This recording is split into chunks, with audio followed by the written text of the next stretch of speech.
Hey everyone, so now we're going to talk about creating a print file specifically for inkjet printers. Inkjet printers are more of the type that you would probably have at home where you have ink cartridges that you put in. So this is a really common way of printing as well. So I wanted to give you an idea of what to do if you're in this situation. So for our poster, we're going to set it up, and I'm here at the school, at the printing lab at the school. I'm actually going to print it out for you guys as well. So let's do this. All right, so first off, we need to create a print file. So we need to go ahead and let me come over here to Photoshop, and let's go to File, and we're going to go to Save As. Nope, I'm sorry. We need to actually go to Save first because we want to make sure that we saved anything that we have finished up on our working file and it's nice and complete. Once we're done with that, then we're going to go over here to File, Save As.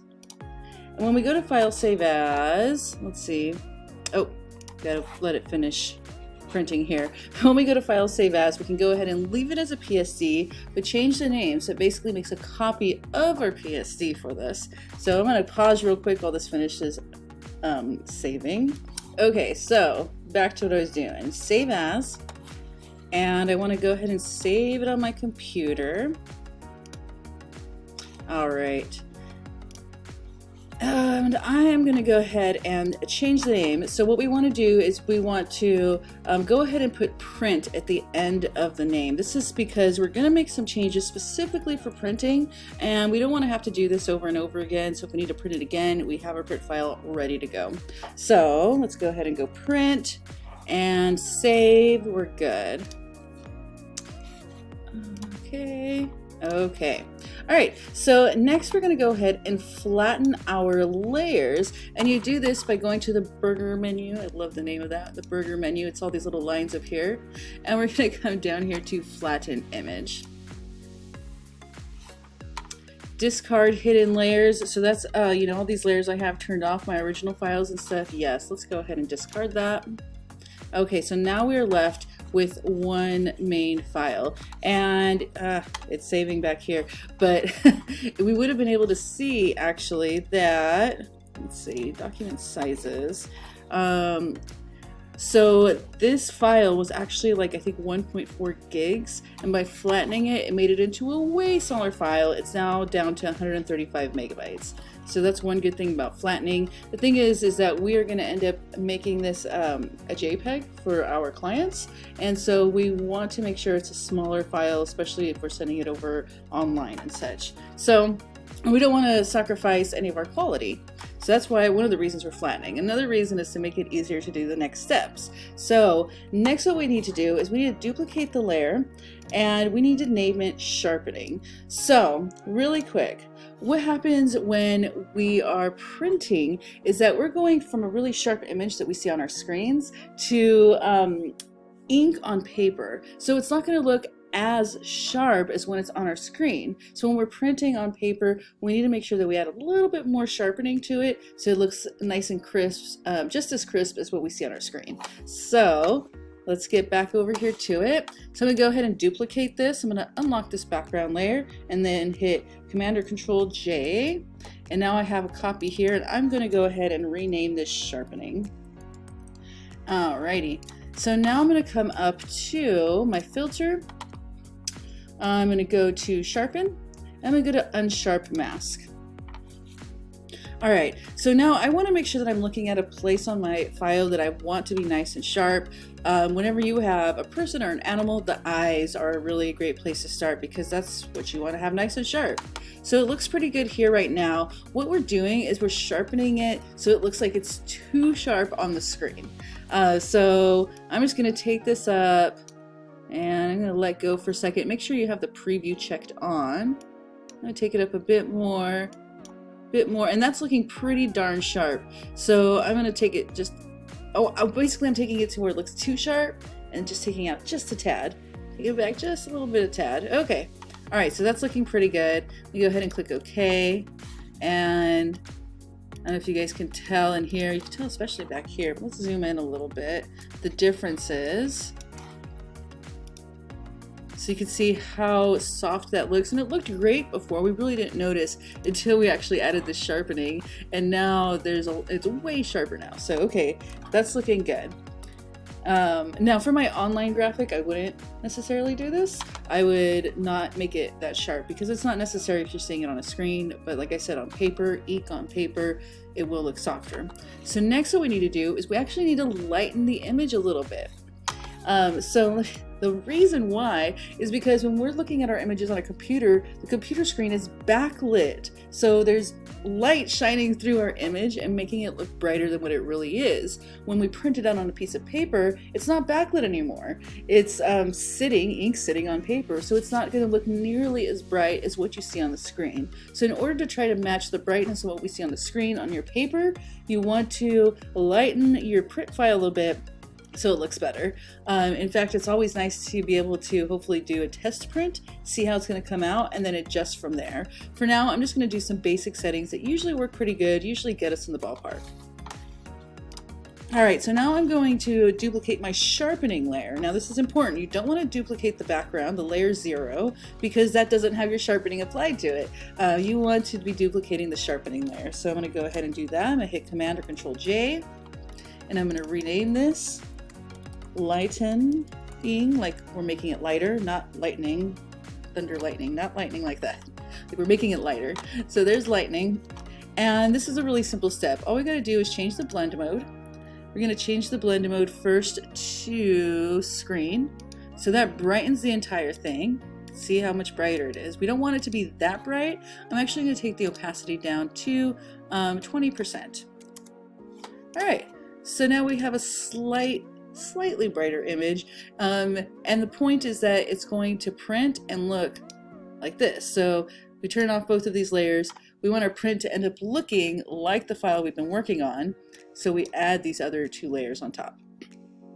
Okay, so at this point, this is when you'd want to take your screenshot. So go ahead and pause the video, take your screenshot, make sure that you have your history panels open and your layers open, and this is going to be one of the files you turn in. So go ahead and do that. Okay, so now I'm going to go ahead and print this on an inkjet printer. Now, it's true that since this is an online class, you're not required to print, but this is really important to know. So I'm going to walk you through the process of what I'm doing. So if you guys come to the point in your professional lives, which you will, if you need to do something like this, you'll at least have an idea of what's going to be happening. All right, so we need to go ahead and go to File and Print, and we don't hit print right away, okay? We're going to see why in just a second. All right, there are some changes to the settings we need to make, and you can already see that the colors are not looking right here, okay? So let me go ahead and expand this a bit.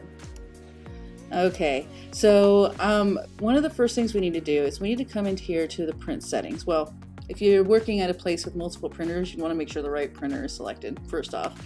Second, we go to the print settings. All right, and one of the first things we want to do is put in our paper size. So if you remember, this should be a 13-inch by a 19-inch. All right, so I'm going to come here to paper size, and here we have Super A3. It says 12.95 by 19.05. I'm going to actually print this borderless. So I'm going to come right over here to borderless. So we have 2 options. I have roll borderless. Oh man, this one isn't giving me size. Sheet borders, sheet borderless left and right. All right, so I think I'm gonna try this one. Okay, we want to make sure we don't have the roll selected because we are using a sheet of paper. I'm actually, let me show you real quick. Oh, it's heavy. I'm actually using a 13 by 19 Epson Luster paper. But with these printers, you can also put big rolls of paper on here, and if we had the roll selected, then the printer would be trying to find a roll that's not there, and it wouldn't work out. So we don't want to do that. Okay, let's keep on going. We also want to let's look at the printer settings real quick. So we have sheet, borderless left and right, paper source, paper cassette. That's correct. That basically means the place where you put your paper in. Premium luster photo paper, that is what we want. So there's all kinds of different stuff, different types of paper. You want to make sure that it is selected to the right paper. Part of this is, and this is also with your ICC profile, which I'll go into in just a minute, is so that the printer knows what type of paper and how much ink to put down. Some papers absorb more ink, so it's going to give more ink.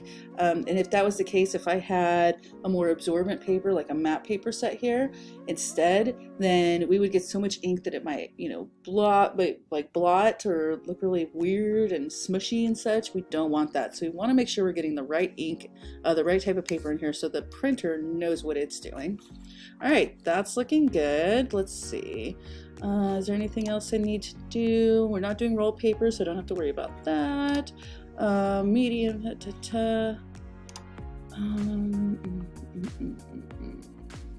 Got the layout right. Okay, so the last thing I wanted to make sure that was off, which it is the color mode. The color mode says off, no color management. That's exactly what we want, because we don't want the printer managing our colors. We're actually going to be telling it, we're going to be giving it an ICC profile instead. I know that doesn't make sense yet, but it will. So let's click save. Okay, so here, now you can see it's looking a lot better, right? We're fitting a lot better. Now over here, we have color handling. Now, one more thing before I go into this, we have layout. So if, let's say that your image looks like this, you want to go to the layout so it's not going horizontal, that you're going vertically instead. Okay. So for the color handling, this is what I meant about color management. We don't want the printer to manage the color. We want to manage the color through Photoshop. So this is correct. Now we need to pick the printer profile. This is what I mean by ICC profile. This is going to tell the printer even more information about the paper that we're using, so it knows all the different things that the printer needs to know to make a beautiful print. Now, a lot of papers actually come with custom ICC profiles, and when I say come with them, you go to their website and you search for your specific printer, the specific paper you're using, you download a file and install it. I know, right? But trust me, it makes your prints look so much better. If you ever printed something and you're like, man, that looks horrible compared to what I see on screen, color management is probably why. So let me go ahead and pick the correct one. Okay, let's see. Canvas, matte paper, premium luster. All right, premium luster photo paper. That's what we want. All right, so now let's take a look here. So we have some options down here. We have match print color. All right, so we want to, this is basically giving us a preview of what it's gonna look like. This is what it's gonna end up printing like. I know, not nearly as beautiful as on the screen, right? The thing is that the printers cannot produce, this printer at least cannot produce the same neon colors that I've used here. So this is what we have instead. I also have show paper white turned on. So you can see that when I turn it off, it gets brighter. So this is showing you basically what I was talking about, that when you print on paper, it's not going to look as bright as on the screen. So this is trying to give you a preview again. One more thing is we have gamut warning. This is going to tell us if any photos are out of gamut, and all of this area is out of gamut. All of this magenta stuff is out of gamut, unfortunately. So what we need to do is the rendering intent. This basically is telling the computer, okay, when there is an out of gamut color, what should you do? So for this one, relative colorimetric, you can see there's a description that pops up here. Compares the white of the source color space to the destination color space and shifts all the colors accordingly. I'm actually gonna go with perceptual. Okay, aims to preserve the visual relationship between colors so the colors are perceived as natural to the human eye, even though the color values themselves may change.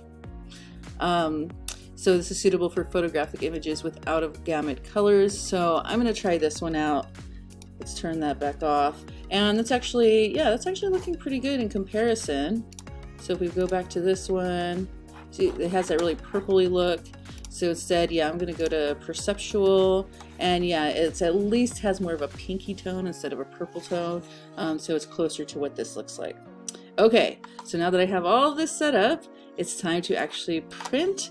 I'm gonna click print, and it's telling me the image is larger than the paper's printable area. Some clipping will occur. That's fine. That's why we built in these extra edges over here. So let's go ahead and hit proceed. Okay, so at this point, it's gonna take a moment. The printer's gonna warm up a bit. So I'm just gonna go ahead and pause for a sec while it prints, and then I'll show you what it looks like when it's done. Sorry, I got called away to do something else real quick, but dun dun dun dun dun! Here's the poster! Yay! So I know it's probably, sorry, should have done it like this. I know it's probably kind of hard for you guys to see, but this is on a luster paper, so it has this very slight texture. My kitty looks great, nice and sharp. The text looks awesome. I love it, love it, love it.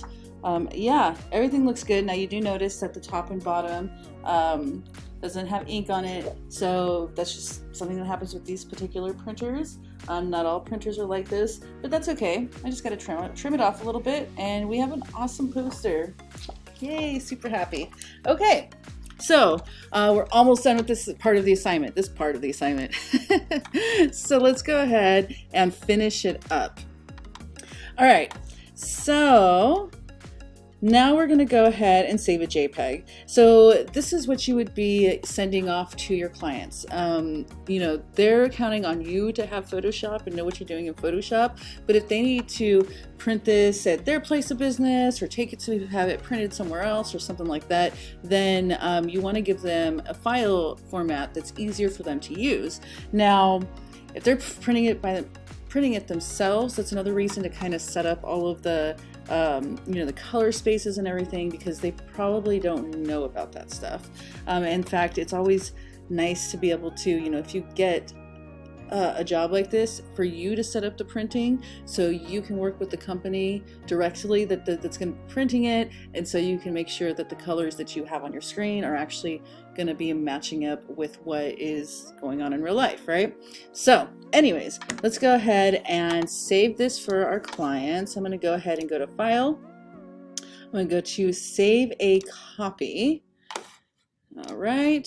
And I'm going to go ahead and leave it like this. So I'm going to leave it as 13 by 19 print. I'm going to take off the copy part. I'm just going to leave it as JPEG. We need to change that to JPEG. Okay. We want to go ahead and leave the color profile embedded. Let's hit save. And I'm going to go with max quality. I'm going to go ahead and click OK. All right.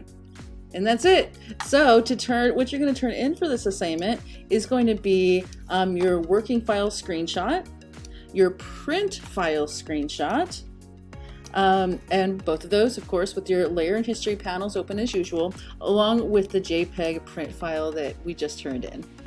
Once you get done with turning this part in, it's going to be time to start on part 2 of your final assignment, which is, well, I'll let you guys find out in a second when you go click on that.